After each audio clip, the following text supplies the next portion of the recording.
Bismillahirrahmanirrahim. Assalamualaikum warahmatullahi wabarakatuh. Salam sejahtera buat kita semuanya. Kembali lagi bersama saya, Harman Laluasa. Saya sebagai mahasiswa pasca sarjana di Universitas Halu Oleo Kendari. Dalam video kali ini, saya akan coba sedikit berbagi ataupun memaparkan terkait tugas mandiri dari mata kuliah manajemen kualitas air. Berikut saya coba tampilkan slide-nya.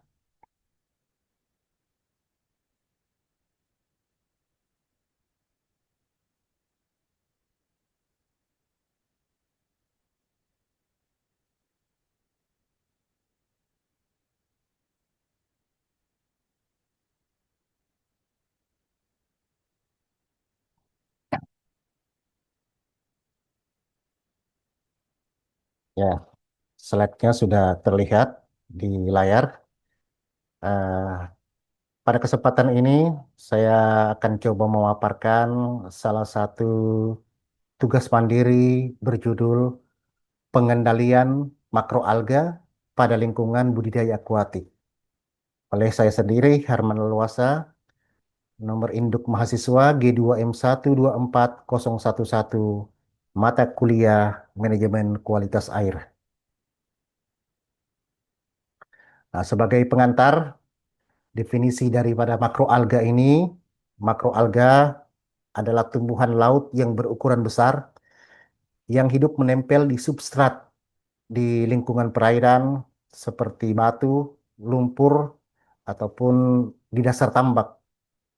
Nah, dalam ekosistem tambak, makroalga ini memiliki peran penting dalam menjaga keseimbangan lingkungan perairan. Makroalga ini juga dapat ditemukan di berbagai lingkungan area tambak, termasuk di bagian kolam, saluran, dan tepi tambak.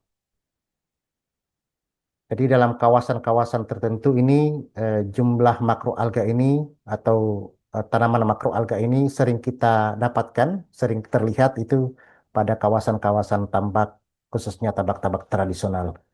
Nah, yang kemudian menjadi permasalahan adalah dalam praktek budidaya ikan dan udang, keberadaan makroalga dalam jumlah berlebih eh, itu tentu tidak diinginkan oleh para pembudidaya karena hal tersebut dapat mengganggu keseimbangan ekosistem lingkungan tambak ikan maupun udang, dapat mempengaruhi kualitas air dan bersaing dengan organisme budidaya yang lain. Nah, makroalga ini sering kita temukan, ya seperti yang saya katakan tadi, sering sekali kita temukan pada lingkungan tambak dengan teknologi tradisional ya. Nah, biasanya ini dilakukan juga dengan pengelolaan yang belum maksimal ataupun sering juga kita jumpai pada tambak-tambak yang pengoperasiannya tidak rutin sepanjang tahun. Kadang terhenti setelah satu siklus, dua siklus, dia berhenti tanpa ada pengelolaan lanjutan dimulai dari awal dan disinilah kadang permasalahan itu kemudian muncul.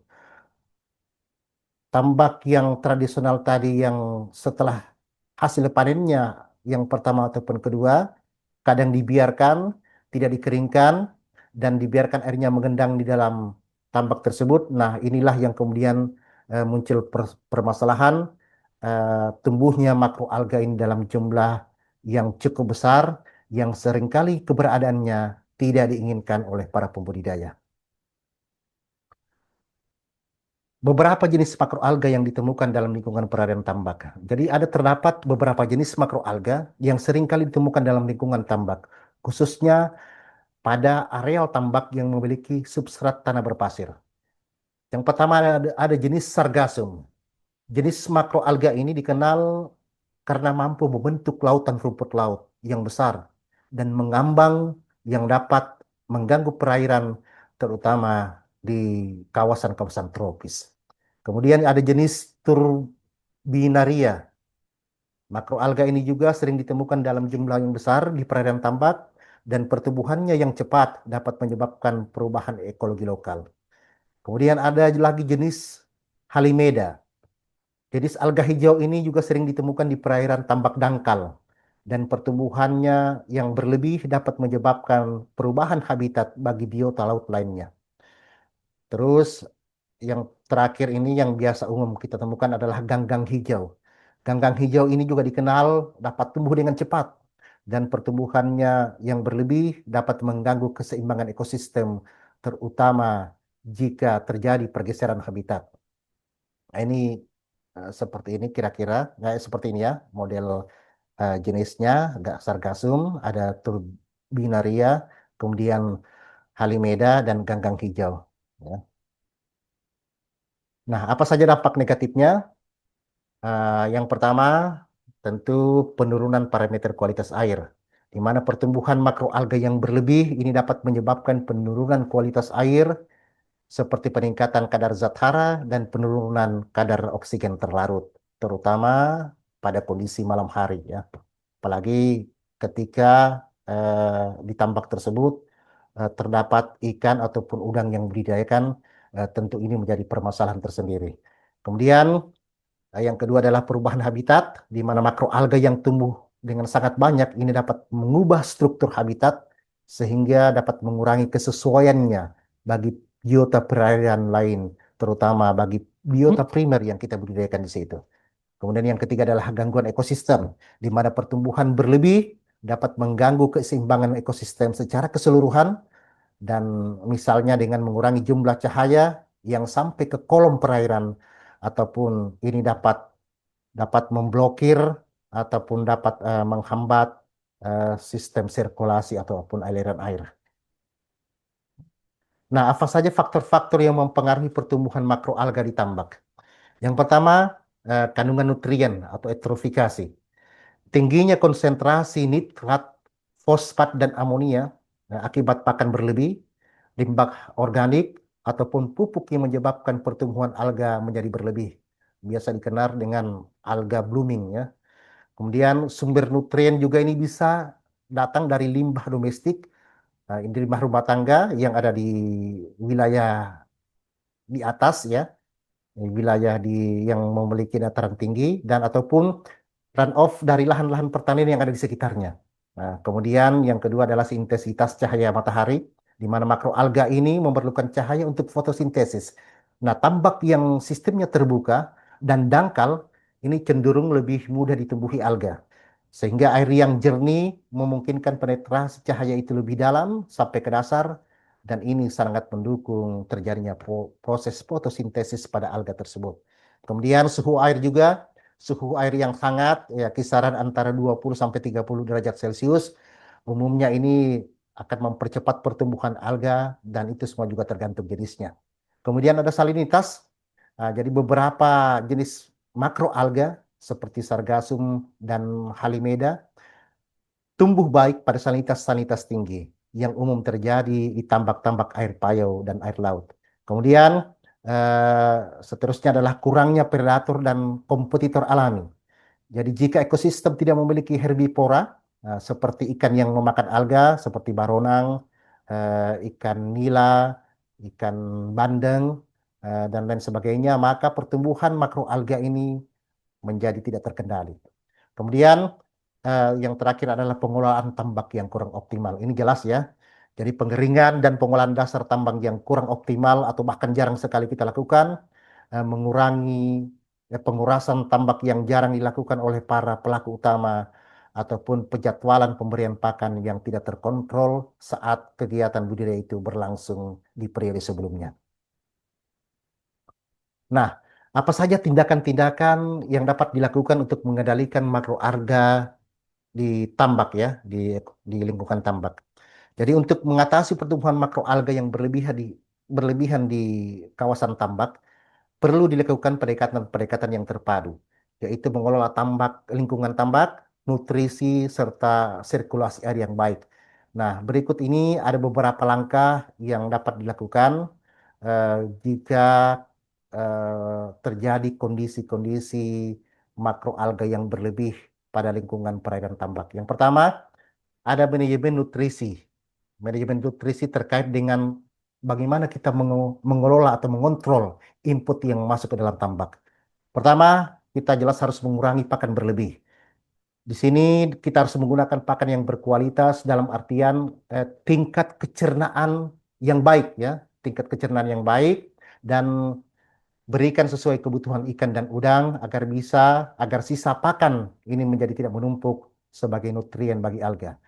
Kemudian yang ke poin di bawahnya adalah gunakan pupuk secara bijak.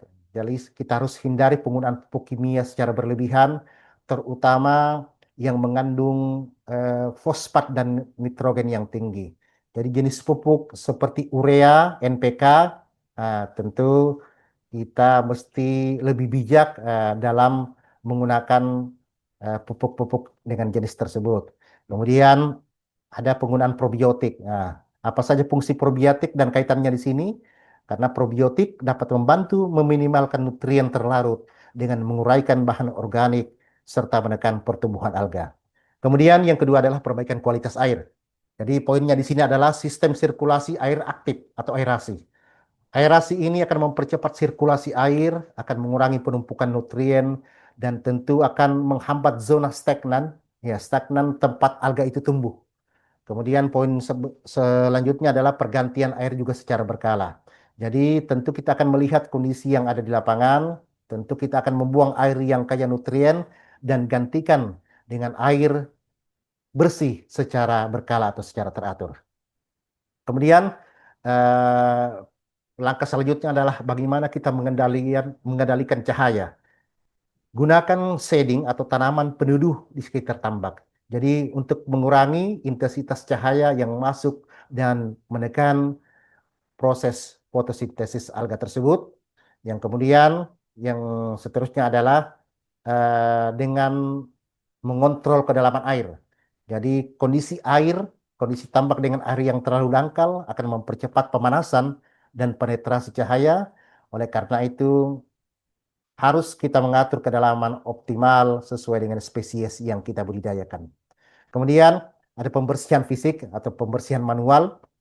Jadi di sini caranya adalah panen atau bersihkan makroalga secara manual, pengangkatannya secara berkala, makroalga tersebut dari tambak untuk mencegah pembusukan dan pelepasan nutrien itu kembali ke dalam air. Karena ketika makroalga ini tua dan busuk, maka nutriennya ya akan dilepaskan kembali ke dalam air tersebut. Kemudian poin berikutnya adalah dengan melakukan penyaringan saat masuk air, pemasukan air. Jadi kita harus menggunakan filter atau jaring halus untuk mencegah spora alga ini masuk terbawa ke dalam tambak saat kita melakukan pengisian air ke dalam tambak tersebut. Nah, pemanfaatan yang berikutnya adalah dengan memanfaatkan bioremediasi atau pemanfaatan biologis. Jadi perlu ditambahkan organisme pemakan alga. Nah, seperti yang saya katakan juga tadi di awal, seperti ikan-ikan herbivora, seperti jenis mujair, ikan nila, atau bahkan mungkin moluska tertentu yang dapat membantu mengendalikan populasi alga tersebut. Kemudian dengan cara menanam makroalga yang bersaing ya. Jadi dalam beberapa sistem terpadu eh, menanam alga tertentu seperti jenis ulva ataupun Glacilaria ya. Glacilaria ini dapat mengikat nutrien dan mencegah alga liar, alga jenis lain yang secara liar itu tumbuh. Jadi ada beberapa tambak ini sudah diterapkan juga. Tambak-tambak yang memang tidak memungkinkan lagi untuk diisi udang bisa dilakukan sistem folikultur ya, antara jenis Glacilaria, rumput laut Glacilaria dan ikan bandeng di dalamnya. Nah, ya, beberapa wilayah ini kadang eh, metode seperti ini justru efektif dilakukan karena nilai jual dari rumput laut tersebut itu cukup menguntungkan dan marginnya juga cukup besar. Maka kenapa tidak kalau kita kemudian memanfaatkan tambak-tambak yang kurang optimal lagi untuk dilakukan budidaya rumput laut jenis Glacilaria ataupun jenis ulva ini. Nah, tentu dari segala pengendalian yang telah dilaksanakan atau telah dilakukan di atas, yang telah kami uraikan, ada terselip catatan-catatan penting. Jadi yang pertama adalah penting untuk kita memahami jenis makroalga yang menjadi masalah dan faktor-faktor pendukung pertumbuhannya sebelum kita memutuskan metode pengendalian. Kemudian yang kedua adalah metode yang paling efektif. Mungkin ini akan bervariasi tergantung pada kondisi lingkungan perairan dan jenis makroalga yang terlibat di situ. Kemudian ketika kita menggunakan bahan kimia, maka harus dilakukan dengan hati-hati dan bijaksana dan sesuai dengan pedoman yang ada untuk menghindari dampak negatif terhadap ekosistem yang ada di sekitar wilayah tambak tersebut. Nah, ini kami tampilkan beberapa contoh kondisi makroalga ya yang sering terlihat baik itu di lingkungan perairan umum maupun tambak. Ini contohnya adalah permukaan air tambak yang ditutupi oleh jenis turbinaria. Makroalga ini juga sering ditemukan dalam jumlah besar di perairan tambak dan pertumbuhannya yang sangat cepat dapat menyebabkan perubahan ekologi lokal. Nah, ini biasa terlihat ya di tambak-tambak yang lama tidak beroperasi atau terbengkalai dan kemudian ketika ini akan dioperasikan lagi maka ini tentu menjadi persoalan tersendiri yang harus diatasi secara fisik dan cara-cara lainnya yang lebih menguras tenaga ataupun sumber daya kita yang ada. Nah, kemudian yang di atas ini adalah ganggang hijau yang menutupi permukaan air kolam, air tambak. Ini juga sering terlihat. Ini umumnya terjadi pada tambak dengan pengelolaan yang kurang baik ataupun tambak yang dibiarkan tidak beroperasi. Ya, kurang lebih tadi sama dengan gambar sebelumnya. Kemudian di sini juga yang di bawah itu adalah ganggang laut atau lumut hijau yang tersangkut di atas batu. Batuannya itu ditutupi dengan rumput laut hijau dari air laut tersebut atau air tambak tersebut.